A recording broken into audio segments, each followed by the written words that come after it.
నాకు ఈ ప్రదేశం ఇంకా బాగా తెలియాలి అంటే మనం ఒక నోటు చూడాలి. ఈ నోటు చూస్తే ఈ ప్రదేశం గుర్తుకున్నట్టే. మనం రోజు మన చేతులు మారుతూ ఉండే ప్రదేశము. చూసారా ఈ విధంగా. ఇలా అయితే ఈ నోటు ఇక్కడ, మేమైతే ఇక్కడ. ఈ విధంగా ఉంది కదా అసలుకి. కాకంటే ఈ షేప్ వ్యూగా అటువైపు ఉండాలి మనం. అటువైపు చెట్టు అడ్డం వచ్చేస్తుంది, మనమైతే ఇటువైపుగా ఈ నోటు. ఇలా ఎన్ని 200 ఉన్నట్టు మన చేతిలో అన్నట్టుగానే ఉంది కదా. షాంచి స్తూప్ వచ్చేసాం మొత్తానికి. మనమైతే ఒక 500ని చూసేసాం, ఒక 100ని చూసేసాం, ఇప్పుడైతే 200ని కూడా చూసేసాం శాంతి స్తూప్ని మనం. అయ్యో, మొత్తానికి ఈ శాంచి స్తూప్ దగ్గరే ఉన్నాం కదా. ఇక్కడ చాలా సంతోషంగా ఉంది నాకు. అటు ఎక్కడి నుంచి తీస్తే యాజ్ ఇట్ ఈజ్ ఈ విధంగానే వస్తుంది, కాబట్టి చెట్టు అడ్డం ఉంది అవతల, అందుకని ఈ షేప్ నుంచే డైరెక్షన్గా మారిపోయి ఉండొచ్చు. కాకంటే ఇదేను. ఇందులో మేము వచ్చేసినందుకు మాకైతే ఇంకా హ్యాపీ, అంటే హ్యాపీ అని కాదు, అన్ప్రెడిక్టబుల్ హ్యాపీనెస్ ఇన్ శాంచి స్తూప్ దగ్గర మేము ఉన్నందుకు. ఈ స్తూప్ దగ్గర మన జర్నీలో వితౌట్ పొల్యూషన్గా వస్తున్నందుకు ఎంతో ప్రౌడ్గానే. రంజిత్ అన్న వీల్స్కి అయితే ఇంకా థ్యాంక్ యూ ఎంత చెప్పుకున్నా సరిపోదు. అన్న ఇన్స్పిరేషన్స్తో మేము ఈ విధంగా రావాలని అనుకున్నాం, వచ్చేస్తూ ఉన్నాము. థ్యాంక్ యూ రంజిత్ అన్న, రంజిత్ ఆన్ వీల్స్.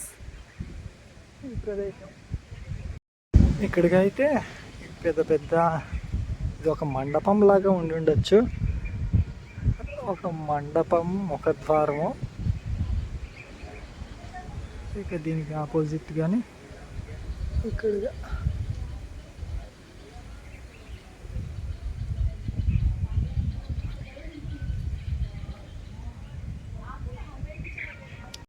రాళ్ళపైన చెక్కిన శిల్పకళ అనేది చూడండి ఏ విధంగా ఉందో. చిన్న చిన్న డిజైన్లుగా, అన్ని చక్రాలు, చిన్న చిన్న సందులుగా ఏ విధంగా అమర్చేశారో.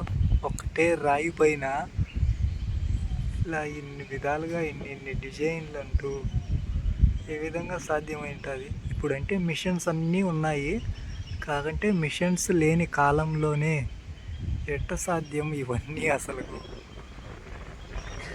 శిల్పులు చెక్కిన శిల్పులకైతే జోహార్స్.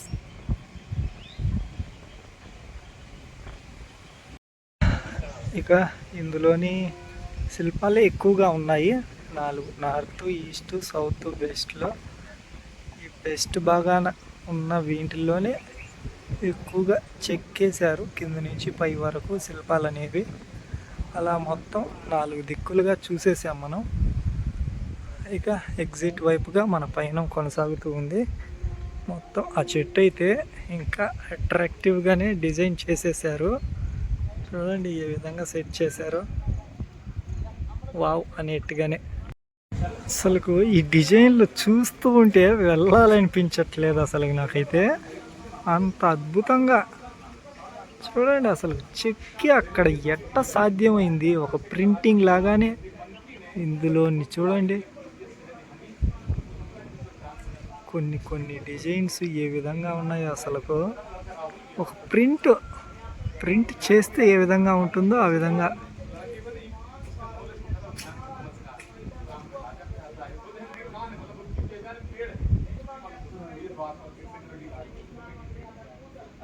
ఇలా మొత్తం 4 వైపులా తిరిగి చూసేసాము. ఒక్కొక్క ఎంట్రన్స్లో ఒక్కొక్క విధమైన కళా నైపుణ్యం అయితే ఉంది. ప్రతి ఒక్కటి అద్భుతమనే చెప్పాలి. ఇలా ఈ శాంచి స్తూప్కి వచ్చేసినందుకు మన భారతదేశానికి థ్యాంక్ఫుల్. ఎందుకంటే ఇలాంటివన్నీ మన భారతదేశంలోనే ఉన్నందుకు చాలా సంతోషం. ఇక్కడ కూడా ఒక చిన్న స్తూప్ లాంటిది ఉంది. ఇక ఈ స్తూప్ గురించి బ్రెయిన్ లిపి కూడా ఉంది. ఇదైతే మనకు అర్థం కాదు.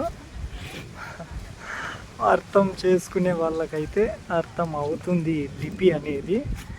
మైండ్తో ఇలా చేతి ఇదంతా మైండ్తో చదివేదే. మనకైతే అసలు ఏ అక్షరం ఏంటో కూడా అర్థం కాదు, ఏ భాషలో ఉందో. బ్రెయిన్ లిపి అనేది అది బ్రెయిన్తోనే చదివే లిపిగా.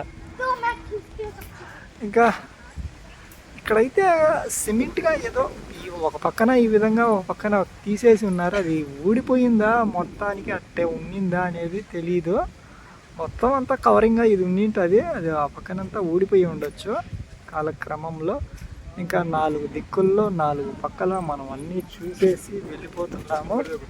ఇంకా మనమైతే ప్రదేశాన్ని వదిలి మన పయనంలో ముందుకు వెళ్ళిపోదాం. ఇక ప్రదేశానికి శాంచీ స్తూప్కి అయితే బాయ్ బాయ్. 200 రూపాయల ప్రదేశానికి వచ్చేసాం మనం. ఇలాంటి ప్రదేశాలకు వచ్చినప్పుడు అయితే చాలా హ్యాపీగానే ఉంటుంది, ఎందుకంటే ఎంతోమంది వస్తూ ఉంటారు ఇక్కడికి. ఎవరి సంతోషాలలో వాళ్ళందరి సంతోషాలను చూస్తే మనకు కూడా హ్యాపీనెస్గానే ఉంటుంది. అట్టయితే ఇక్కడ స్కూలో కాలేజో ఎవరో వీళ్ళంతా వచ్చేసారు, అక్కడ ఒక బస్కే వచ్చేసారు వాళ్ళు. అలా వాళ్ళు అక్కడ, ఇక వీళ్ళైతే ఇక్కడ పోజులుగా ఉన్నారు. మనం వెళ్ళిపోదాం. ముందుగా ఒకరికి థ్యాంక్ యూ చెప్పుకోవాలి. ఇంత మన జర్నీలో వీడికే థ్యాంక్ యూ చెప్పుకోవాలి. వీడు లేకపోతే అసలుకి ఇలాంటి ప్రదేశాలకు మనం వచ్చే వాళ్ళం కాదు, మనల్ని చూస్తూ ఎంతోమంది సంతోషం చెందేవాళ్ళు కాదు. నా హ్యాపీనెస్ క్రెడిట్ అంతా వీడికే సొంతం. మాస్ట్రో గాడికే. మాస్ట్రో వీల్స్ ఉండడం వల్లే శివ అనేవాడు ట్రావెల్ చేస్తున్నాడు. థ్యాంక్ యూ రా మాస్ట్రో. ఇక ఇక్కడికి కూడా వెళ్ళి చూసేద్దాం ఆ లోపల ఏముందో. ఇదే ధ్యాన మందిరం లాగా, మెడిటేషన్ హాల్ అనుకుంటాను. అప్పటి మెడిటేషన్ హాల్ ఏమో. ఇప్పుడు కూడా ఒక టెంపుల్ మెడిటేషన్ హాల్గానే ఉన్నారు. బుద్ధ అయితే లోపల ఉన్నారు.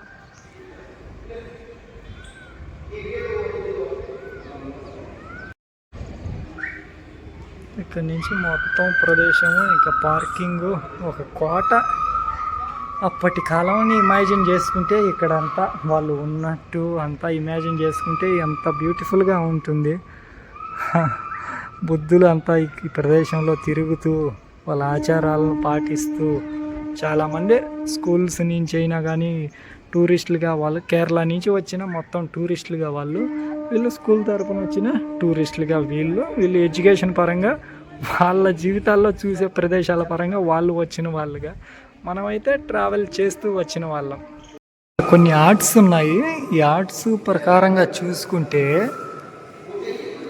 బుద్ధులు ధ్యానంలో ఉన్నప్పుడు రకరకాలుగా వాళ్ళని డిస్టర్బ్ చేసేదానికంటూ వచ్చిన వాళ్ళు, ఆ ధ్యానాన్ని పాడు చేసేందుకు వివిధ రూపాలలో ఈ విధంగా వచ్చిన వాళ్ళు, ఇంకా ఆయన దగ్గర శిష్యులుగా ఉన్న వాళ్ళ గురించి అలా మనం శాంతిగా బ్రతకాలంటే బుద్ధుని చూసి నేర్చుకోవాలి.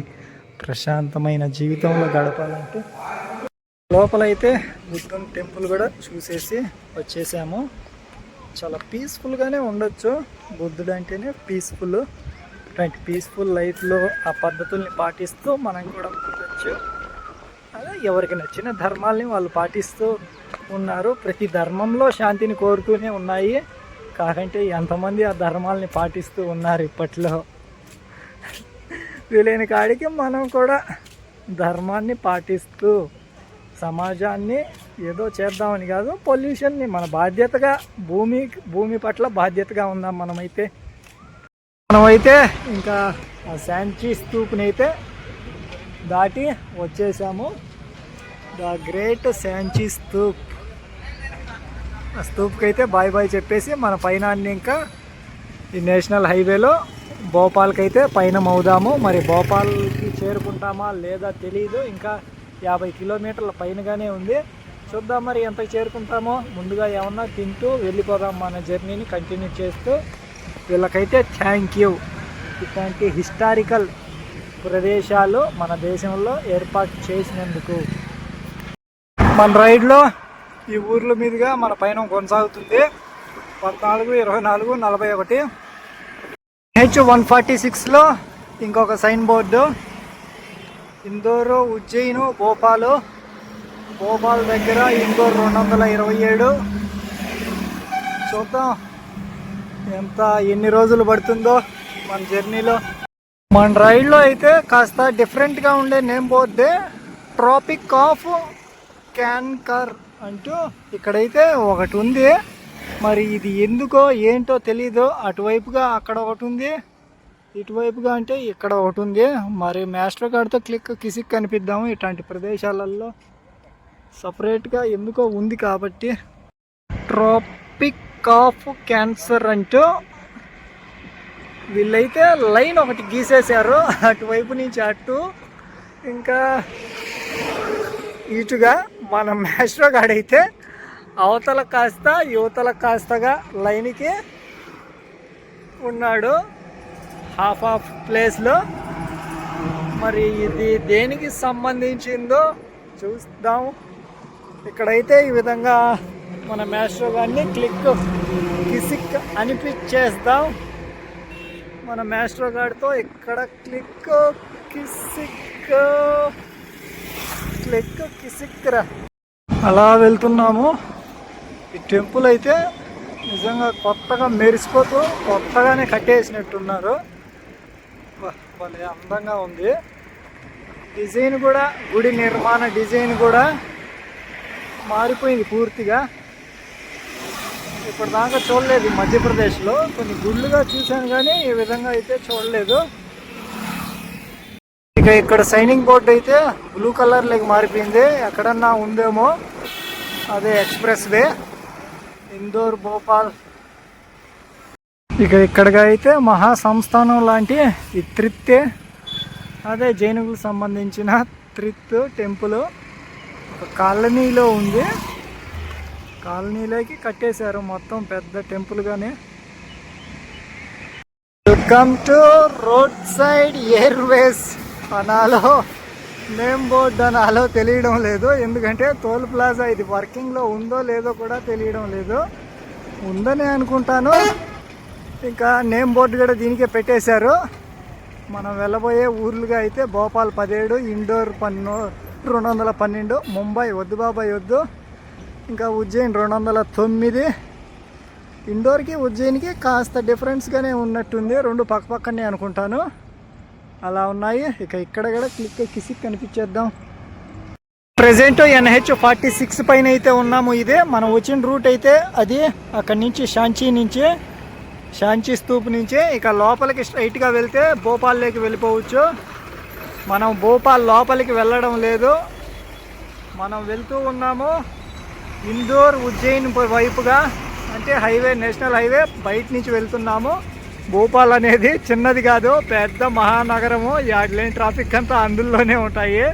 అందుకనే అసలు లోపలికి టచ్ చేయడం లేదు, ఈ బయట నుంచి వెళ్తున్నాము. ఇంక ఇటు వెళ్ళిపోతే మనం ఈ మహారాష్ట్ర వైపుగా వెళ్ళిపోవచ్చు. అక్కడైతే నేమ్ బోర్డులుగా ఉన్నాయి వెళ్ళే రూట్లుగా. అక్కడ కనిపించినాయి